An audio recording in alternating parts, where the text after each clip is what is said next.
চট্টগ্রাম বন্দরকে বিদেশিদের হাতে তুলে দেওয়া হচ্ছে এবং এই তুলে দেওয়ার মাধ্যমে ডক্টর ইউনূস কোনো কিছুকে অর্জন করতে চাইছেন তার এবং তার সরকারের জন্য দেশের বাইরে, দেশের স্বার্থকে জলাঞ্জলি দিয়ে। এই প্রশ্নগুলো উঠছে। আমরা অনেকগুলো সংগঠন, বিশেষ করে বামধারা সংগঠনগুলোকে তীব্র প্রতিবাদ করতে দেখেছি এবং এই প্রেক্ষাপটে ডক্টর মোহাম্মদ ইউনূস চিটাগং যখন গেছেন তার চট্টগ্রাম বিশ্ববিদ্যালয়ের সমাবর্তনে, তিনি সেখানে চট্টগ্রাম বন্দরে যান, সেখানে বেশ লম্বা সময় এটা নিয়ে কথা বলেন। শুধু তাই না, এটা কতটা গুরুত্ব তিনি দিয়েছেন তার যে অফিসিয়াল ফেসবুক পেজ, সেটাতে এই যুক্তিগুলো কয়েক কিস্তিতে দেয়া হয়েছে। আমরা একটু বুঝতে চাইব এই পরিচালনাটা আসলে কেন, কার স্বার্থে, এবং এটা দেওয়ার মাধ্যমে ডক্টর ইউনূস কি কোনো কিছু ট্রেড অফ করছেন তার সরকারের জন্য। আমি এই কথাটা আবারও বলছি, সরকারের জন্য। এটা যদি হয়, এটা ভয়ঙ্কর অভিযোগ, কারণ শেখ হাসিনার বিরুদ্ধে আমাদের প্রধানতম অভিযোগ ছিল তিনি রাষ্ট্রের স্বার্থ জলাঞ্জলি দিয়ে তার সরকার এবং তাকে টিকিয়ে রাখার জন্য কিছু ট্রেড অফ করেছেন বিদেশের বিভিন্ন রাষ্ট্রের সঙ্গে এবং বিভিন্ন কোম্পানির সঙ্গে। একটা খবর কিছুদিন আগেই এসছে, সরকার যখন প্রাথমিকভাবে 3টা বিদেশি কোম্পানিকে চট্টগ্রাম বন্দরে যুক্ত করছেন। রিপোর্ট থেকে আমি একটু পড়ছি। এর মধ্যে কন্টেইনার টার্মিনাল 1 সিঙ্গাপুরের পিএসএ এবং কন্টেইনার টার্মিনাল 2 আমিরাতের ডিপি ওয়ার্ল্ডের সঙ্গে চুক্তির ব্যাপারে কাজ এগিয়ে চলছে এবং আমরা মোটামুটি দেখছি যে এটা প্রায় নিশ্চিত। সব কিছু ঠিক থাকলে আগামী 2031 সালের মধ্যে টার্মিনাল চালুর ব্যাপারে আশাবাদ ব্যক্ত করেন যিনি ব্রিফ করেছেন বন্দরের চেয়ারম্যান। এই দুটি ছাড়াও সরকারি বেসরকারি অংশীদারিত্বের ভিত্তিতে এবছর লালদিয়া কন্টেইনার টার্মিনাল নির্মাণ ও পরিচালনা চুক্তি হবে ডেনমার্কের এপি মুলার মায়ার্সকের সঙ্গে। বিদেশি প্রতিষ্ঠানগুলো নিজেরাই বিনিয়োগ করে টার্মিনাল নির্মাণ ও পরিচালনা করবে। নিউমোরিং বিদেশিদের হাতে দেয়া নিয়ে বন্দর চেয়ারম্যান বলেন, নিউমোরিং টার্মিনালটি একটি স্বয়ংসম্পূর্ণ টার্মিনাল। এই টার্মিনালটি পরিচালনার জন্য আন্তর্জাতিক টার্মিনাল অপারেটর নিয়োগের বিষয়টি চট্টগ্রাম বন্দরের জন্য লাভজনক হবে কিনা এবং বাংলাদেশের বন্দর পরিচালনার দক্ষতা বৃদ্ধি পাবে কিনা তা যাচাই বাছাই করা হচ্ছে।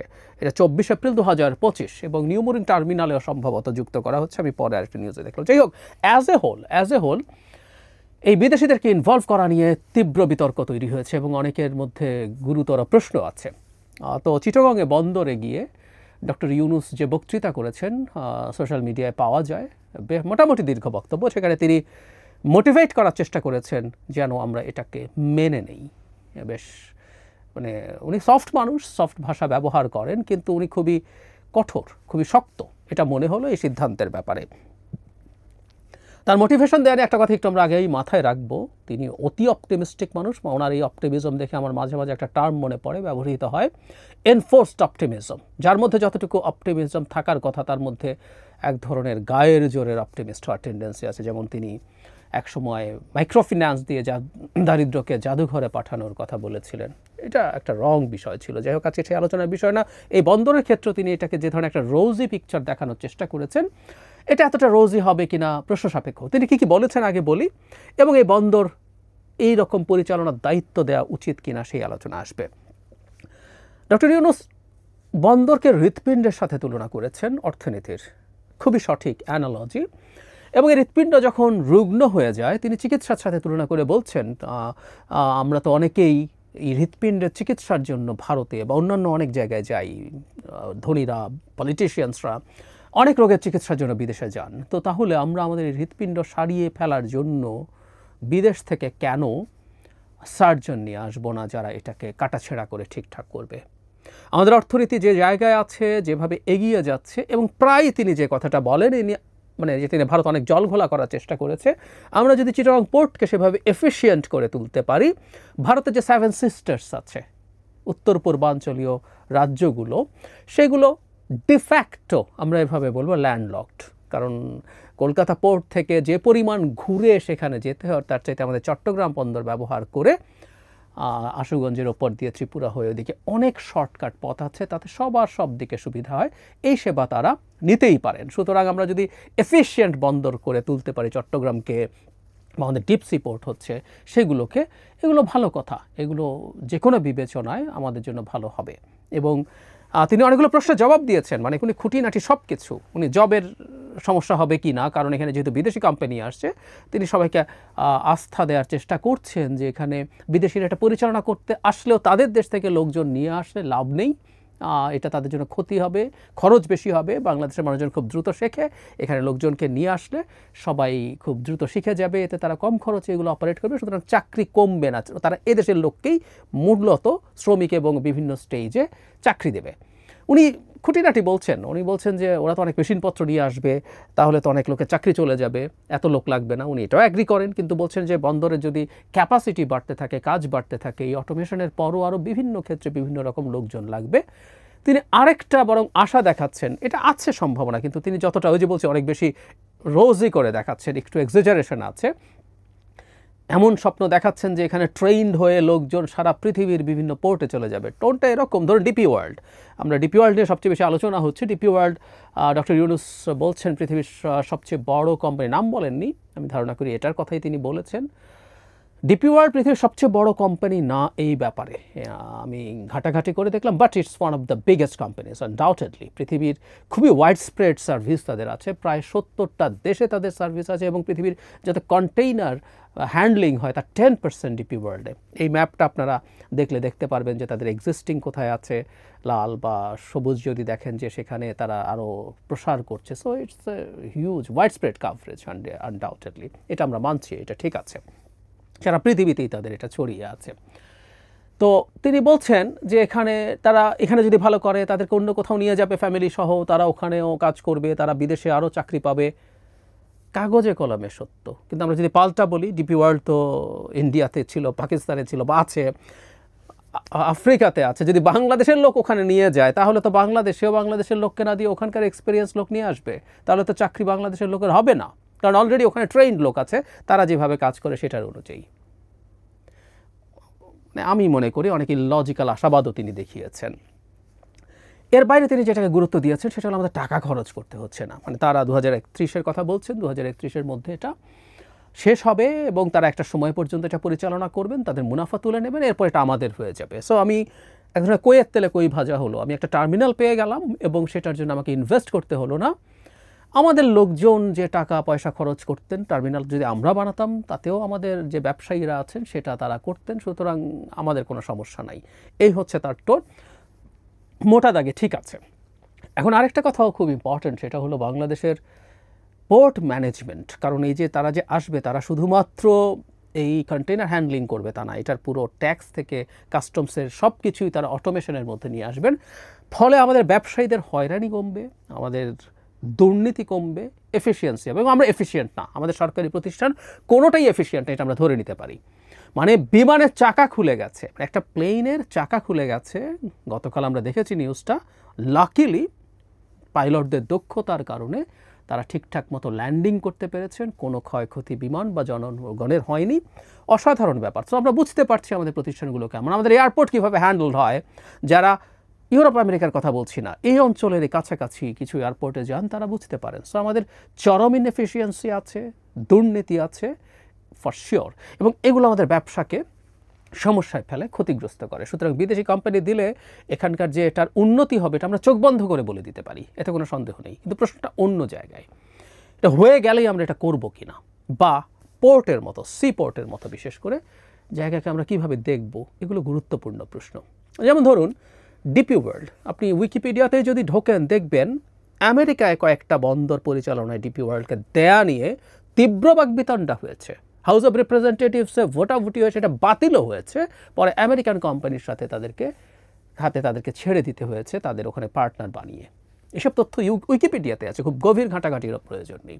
তার মানে ব্যাপারটা হলো এই, পোর্ট একটা স্ট্র্যাটেজিক বিষয়, এই জায়গাটায় আসছিলাম, এটা খুবই জরুরি। এখন কেউ বলার চেষ্টা করছেন এগুলো আসছে, বিশেষ করে ডিপি ওয়ার্ল্ডের কথা বলছেন, এর ভেতরে আমেরিকানরা আছে। আমি আসলে যথেষ্ট ঘাটাঘাটি করলাম, আমি পেয়ে উঠিনি, আর যদি থেকেও থাকে সেটা কি হবে আমি জানি না, কিন্তু আমাদের ওই আলাপটা আসলে করা দরকার আছে। আমরা এই পোর্টে কি, আমি জানি না, আমি নিশ্চিত নই, আমরা কি পারতাম যে আমাদের দেশের কোনো বেসরকারি কোম্পানিকে এখানে ইনভলভ করতে, তারা যদি প্রয়োজন হয় তারা বাইরে থেকে জনশক্তি এনে জিনিসটা ম্যানেজ করতো, তারা ইনভেস্ট করতো, তাতে দুটো লাভ। একটা হলো এই যে স্ট্র্যাটেজিক যে প্রশ্ন আছে সেটার একটা সুরাহা আমার দেশের হাতেই এটা থাকছে। দ্বিতীয় কথা, ডিপি ওয়ার্ল্ড বা মায়ার্স যারা আছে প্রত্যেকে কিন্তু এখানে প্রফিট করবে, ইনভেস্ট করার মাধ্যমে। সো এই প্রফিটটা আমাদের দেশের একটা কোম্পানি পেত। এফিসিয়েন্সি সাম পার্সেন্টেজ যদি কম হতো এবং কাছাকাছি যদি হতো, তাহলে সেটাও তো হতে পারতো। পাল্টা যুক্তি আছে, ডিপি ওয়ার্ল্ডের মতো কোম্পানি যেটা 70টা দেশে অপারেট করছে, তার মতো এক্সপেরিয়েন্স তার মতো না, তার কাছাকাছি কিছু হতো বাংলাদেশে নেই। 10% অফ দ্য কন্টেইনার্স তারা হ্যান্ডেল করে। কিন্তু ওই যে বললাম শুরুতে, পোর্ট একটা স্ট্র্যাটেজিক অবস্থান, পোর্টের পরিচালনা। বাংলাদেশকে ঘিরেই এটার উদাহরণ আছে। অনেক আগে বলেছি, আমি আবার একটু বলতে চাই। ধরুন আমাদের ডিপ সি পোর্ট হওয়ার সবচেয়ে উপযোগী জায়গা ছিল সোনাদিয়া। নানান সার্ভেতে করে এটা এসেছিল এবং বাংলাদেশ চেয়েছিল এই পোর্টটা চায়না করবে, চায়না পরিচালনা করবে, সে ইনভেস্ট করে। এই যে এখন টার্মিনালে যেটা হচ্ছে সেই রকমভাবে শেখ হাসিনা চায়না গেলেন, কথা ছিল সোনাদিয়ার প্রাইমারি অ্যাগ্রিমেন্ট সাইন্ড হবে, কিন্তু শেষ পর্যন্ত ভারতের চাপে সরকার আর পেরে ওঠেনি। শেষ পর্যন্ত বাংলাদেশ মাতার বাড়িতে একটা ডিপ সি পোর্ট করছে ভারতের খুশি করার জন্য ভারতকে, এবং ভারতের যেহেতু টাকা নাই, তারা জাপানকে নিয়ে এসছে এখানে ডিপ সি পোর্টটা এনশিওর করার জন্য, এবং এই অঞ্চলে এবং সেভেন সিস্টার্স মিলিয়ে তারা একটা ইকোনমিক প্ল্যান নিয়ে এসে করছে। সুতরাং আমি এটাই বোঝাতে চেয়েছি, এটা একটা স্ট্র্যাটেজিক বিষয়। আরেকটা পোর্ট নিয়েও একই ধরনের ঘটনা ঘটেছে, সেটা হলো মোংলা পোর্ট। দীর্ঘদিন থেকে চায়না এই পোর্ট অপারেট করতে চেয়েছে একটা অংশে, সরকার রাজিও হয়েছিল নীতিগতভাবে, এবং চায়না নীতিগতভাবে ভাবছিল যে সে এটা পাবে। কিন্তু শেখ হাসিনা 2024 নির্বাচনের পর, আমিডামি স্বামীও যোগ করে কেউ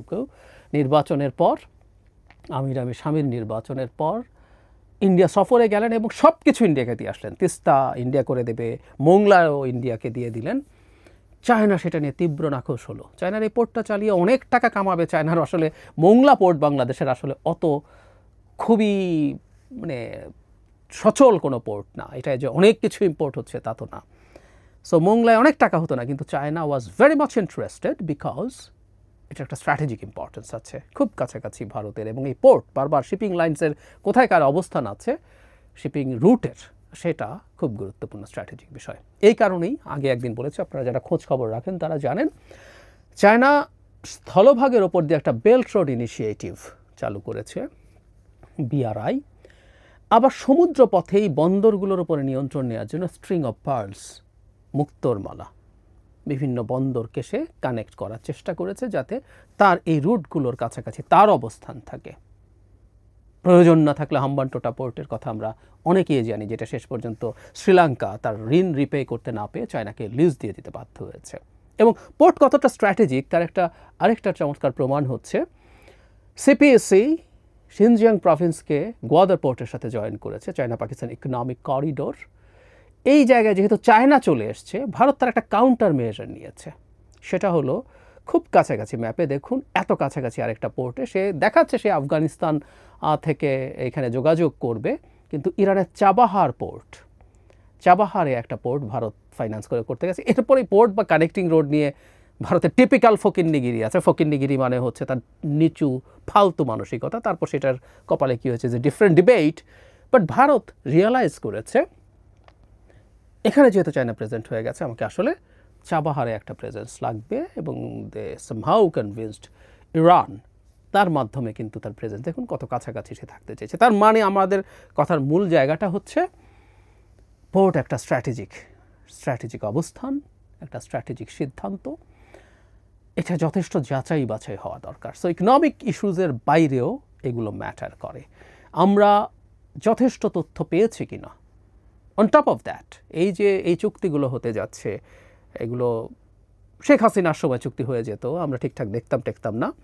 এখানে কিভাবে হবে না হবে, আমি মনে করি এই সরকারের এগুলো পাবলিক করা দরকার। সো জেনুইন স্পেশালিস্টরা এটা ইকোনমিক যে আউটকাম বা যে ধরনের অ্যাগ্রিমেন্ট হচ্ছে সেটা দেখাতে পারে, এবং একই সাথে এটা স্ট্র্যাটেজিক ইস্যুগুলো নিয়ে প্রচুর আলাপ আলোচনা সমাজে হতে পারে।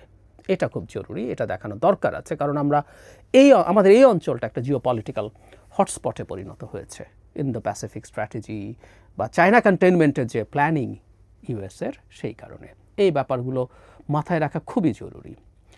এখন কেউ যেটা চিন্তা করছেন যে সরকার ট্রেড অফ করছে কিনা কোনো না কোনোভাবে, ডেনমার্কের কোম্পানি, UAEর কোম্পানি, কেউ বলছেন ভেতরে আমেরিকা আছে, ধরে নিলাম তর্কের খাতিরে। আসলে এই ধরনের সন্দেহে তৈরি হওয়ার একটা কারণও আছে, সেটা হলো সরকার বহু ক্ষেত্রে বহু কিছু করছে যেগুলোতে মনে হতে পারে সরকারের অন্তত একটা অংশ তার ক্ষমতা এক্সটেন্ড করতে চাইছে, ক্ষমতা ছাড়তে চাইছে না। সরকারের লোকজনের অ্যাটিটিউডে অ্যারোগেন্স তৈরি হয়েছে, এটা দেখা যাচ্ছে। এবং নানান রকম কেওস হচ্ছে, ম্যানেজ করতে দেওয়া হচ্ছে না, এবং যত কেওস তত আসলে ইলেকশন না হওয়ার প্রবাবিলিটি বাড়ে। এটা ট্রু। এটা কেউ কেউ বলতে পারেন যে খুবই ফার সাইটেড একটা কনস্পিরেসি থিওরি, আমি মনে করি না। কিন্তু আমাদের স্টেক ইজ দ্যাট হাই, আমরা কেয়ারফুল থাকা দরকার আছে। সুতরাং কেউ কেউ এটা মনে করতে পারেন খুব ইললজিক্যাল বা একেবারে তুড়ি মেরে উড়িয়ে দিব আমরা ব্যাপারগুলো, সেরকমভাবে দেখছি না। কারণ সরকার তার মূল কাজগুলো, একদিন সংস্কার নিয়ে কথা বলবো, আদৌ কিছু করছে না। এবং আমার মনে হচ্ছে এই সংস্কারটাকে ঝোলাচ্ছে সরকার, যেটা নিয়ে সবচেয়ে বেশি আলোচনা হয়েছে। অথচ বহু ইস্যু সংস্কার সম্মুখ গতিতে চলে, আর ঝড়ের গতিতে ঘটে পড়ে যায় আর অনেক সিদ্ধান্ত কারো সিদ্ধান্তের তোয়াক্কা না করে, করিডোর দেব, আমি করে ফেলবো খুব দ্রুত, এখন চট্টগ্রাম বন্দর দিয়ে দেব, খুব দ্রুত করে ফেলবো, ইত্যাদি ইত্যাদি। বটম লাইন, আমি ব্যক্তিগতভাবে ঠিক মনে করি না অন্তত এই ক্ষেত্রে সরকারের কোনো দুরভিসন্ধি আছে। কিন্তু আমাদের এই সন্দেহটা জারি রাখতে হবে, সরকারকে ট্রান্সপারেন্ট হতে হবে, এই সব কিছু আমাদের সামনে এনে হাজির করতে হবে, এবং আমাদের নিজস্ব কোনো বিকল্প আসলে হতে পারতো কিনা, থাকতে পারতো কিনা, এই আলাপটাও আমি আবারও বলছি, সরকার যদি না পারে আমাদেরই কোনো ব্যবসায়ীদের একটা কনসোর্টিয়াম এটা তৈরি করা এবং প্রয়োজনে কিছু বিদেশি এক্সপার্ট এনে পরিচালনা করা যেতে পারতো কিনা, আমি এই আলাপটাও আসলে জানতে চাইব। আমাদের এই ক্ষেত্রে যারা এক্সপার্ট আছেন, সরকার যেগুলো ওয়াইড স্প্রেড আলোচনা করতেন, সরকার আমি নিউজে দেখলাম গতকালই ঘাঁটাঘাঁটি করার জন্য এটা নিয়ে দেখলাম তারা যেটা করেছেন, যে ডক্টর ইউনূস যখন ওয়ার্ল্ড ইকোনমিক ফোরামে গেলেন, সেখানে তার সাথে ওরা দেখা করলো, উনি মুহূর্তেই তাদের সাথে রাজি হলেন, প্রস্তাব নিয়ে আসতে বলেন। তো আমরা কি অন্য অপশানগুলো খতিয়ে দেখেছি কিনা, এগুলো নিয়ে যদি যথেষ্ট আলোচনা হতো, আমাদের ব্যবসায়ী যারা আছেন তাদের কেউ কেউ এটা করতে পারতেন কিনা, সেই ব্যাপারটা একটু দেখার হতে পারত। আমরা যথেষ্ট সব দিকে এক্সস্ট করে ওই জায়গায় যাচ্ছে কিনা কোয়েশ্চেন যদি তাড়াহুড়ো করি, তাহলে কিন্তু সন্দেহটা আবার বাড়বে। কারণ এই সরকারের উপরে সন্দেহ তৈরি হয়েছে, কারোর উপরে সন্দেহ তৈরি হওয়ার সবচেয়ে বড় সমস্যা হচ্ছে যখন প্রবলেম আসলে থাকেও না, তখনও মানুষ ভাবে, এবং এটার জন্য যিনি সন্দেহ করছেন তাকে দায়ী করা যায় না, রাদার যার উপরে সন্দেহ হচ্ছে তারই দায় আছে এই সন্দেহের চিন্তাটা মাথায় আনানোর জন্য, কারণ তার কিছু আচরণ মানুষের মধ্যে এই বোধ তৈরি করেছে।